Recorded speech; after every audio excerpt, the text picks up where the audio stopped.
বক্তৃতা বেশি করব না। আমাদের নেতা জনাব তারেক রহমান সাহেব নিজে থেকে সারা বাংলাদেশে 16 বছরে যেমন সংগঠন গড়িয়েছেন, এগিয়ে নিয়েছেন, আন্দোলনকে সফল করার জন্য যা যা কৌশলগত ভূমিকা পালন করা তিনি সব করেছেন। এখন বাংলাদেশটাকে তিনি গড়তে চান।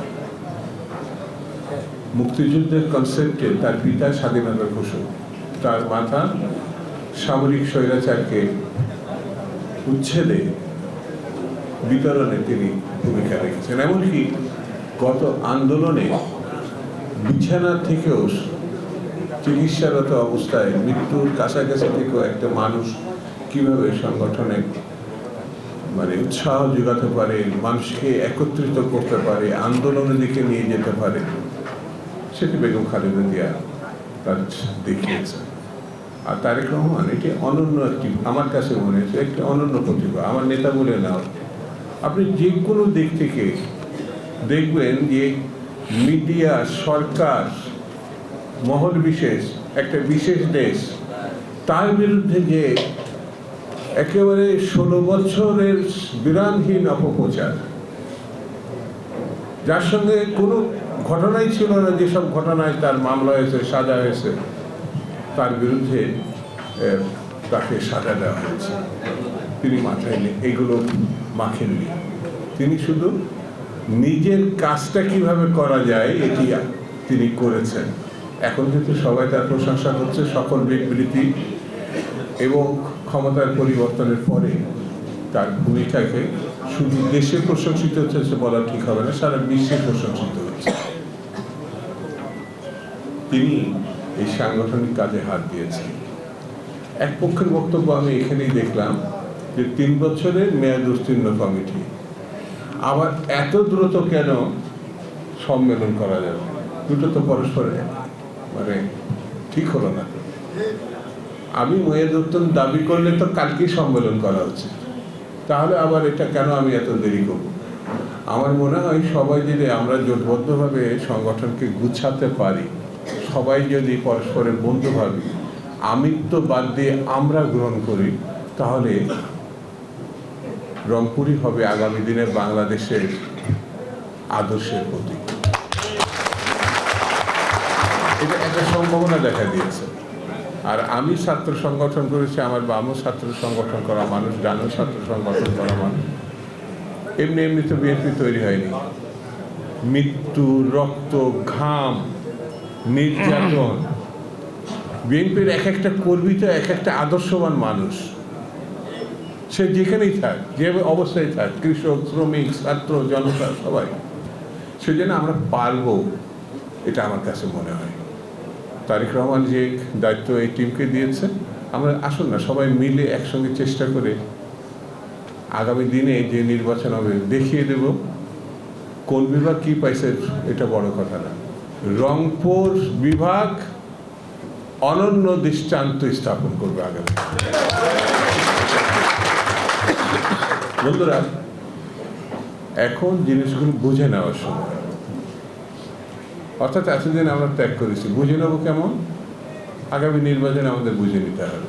আমাদের প্রিয় মানুষটাকে আমরা দাঁড় করাবো, আমরা আমাদের সংগঠনকে ঊর্ধ্বে তুলে ধরব। বিষয়টা এমন না, এই সময় যেমন দেখবেন আমাদের তারেক রহমান সাহেব সদস্য পদ নবায়নের কথা বলেছে, যেটি তার পদ বা অন্যান্য মহাসচিব বা সেদিন আমরা যারা ছিলাম গুলশান অফিসে, খেয়াল করেছেন, নবায়নের কথা বলেছে। নতুন সদস্য সংগ্রহের জন্য এখন নির্দেশ দেয়নি, কিন্তু এর আগে ছিল। অর্থাৎ 5 আগস্টের পরে নতুন করে সদস্য সংগ্রহ। তিনি ব্যাখ্যাও দিয়েছেন যে যেভাবে হামলে পড়া, এটা আমার চুয়াডাঙ্গার ভাষা, হঠাৎ করে মনে হচ্ছে চারিদিক থেকে হামলে পড়া, বিএনপির সদস্য হতেই হবে। এরা কারা? আপনিও চেনেন, আমিও চিনি, সবাই চিনি। সেই জন্য আমরা আমাদের যে বন্ধুটা, আমাদের সহযোগী যে ত্যাগ স্বীকার করেছে, লড়াই করেছে, ক্ষতিগ্রস্ত হয়েছে, সেই প্রথম থাকবে, তারাই 1 নম্বরে থাকবে। তারপরে এই ব্যাপারে আমার মনে হয় কেউ দ্বিমত করবে না, কারোর মনের মধ্যে এর থেকে বেশি নেয়। বন্ধুরা, আমি আর বেশি কথা বলি, শুধু এতটুকু বলি, আসুন না এই আর ডন, এদের নেতৃত্বে যে মহানগরটা আমরা একটু গুছিয়ে ফেলি, যেভাবে হ্যাঁ আমাদের অনেক কথা আছে, আমাদের কথা আছে না, অনেক চা পাওয়ার কথা আছে, কিন্তু একটা শুরু করতে হবে তো, এছাড়া তো মানে এগোনো যাবে না। সেই জন্য আমরা সবাই মিলে এই কাজটি করব। আর 2 নম্বর হচ্ছে যে যিনি আমাদের সংগঠনকে সত্যিকারের সংগঠন করেছিলেন, যিনি প্রত্যাশা করেছেন সেই স্বাধীনতা ঘোষক, কিন্তু সত্যিকারে আমরা যাকে মা বলি সেটা তো বেগম খালেদা জিয়া। তার জীবদ্দশায় আমরা একটা জিনিস প্রমাণ করি না, যে আমরা তাকে যেমন প্রধানমন্ত্রিত্ব গ্রহণে আমরা সহযোগিতা ছিলাম, তার ছেলেটি যিনি এই 18 বছর দেশে আসতে পারে না, তাকে প্রধানমন্ত্রী করে তার জীবদ্দশায় এইটুকু জানে, মা আমরা আপনার সঙ্গেই আছি। একসঙ্গে মিলে গেলে আমি কেন বারবার এই কথা বলছি, আমি ছাত্র রাজনীতি করতাম তো, তখন বেগম জিয়ার সঙ্গে গিয়েছিলাম।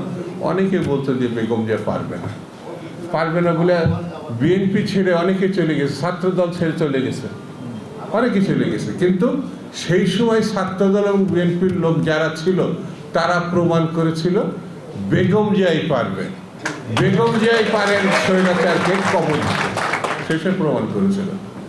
আরেকটা সুযোগ আসছে না, যে এই উত্তরাধিকারের রক্ত, উত্তরাধিকার বলে আমি মনে করি নেতৃত্বের ধারাবাহিকতা, একটা যোগ্যতা দিয়ে তিনি অনেকে বলেছে টেমস নদীতে, উবায়দুল কাদের বলছে টেমস নদীতে বসে বসে হয় না।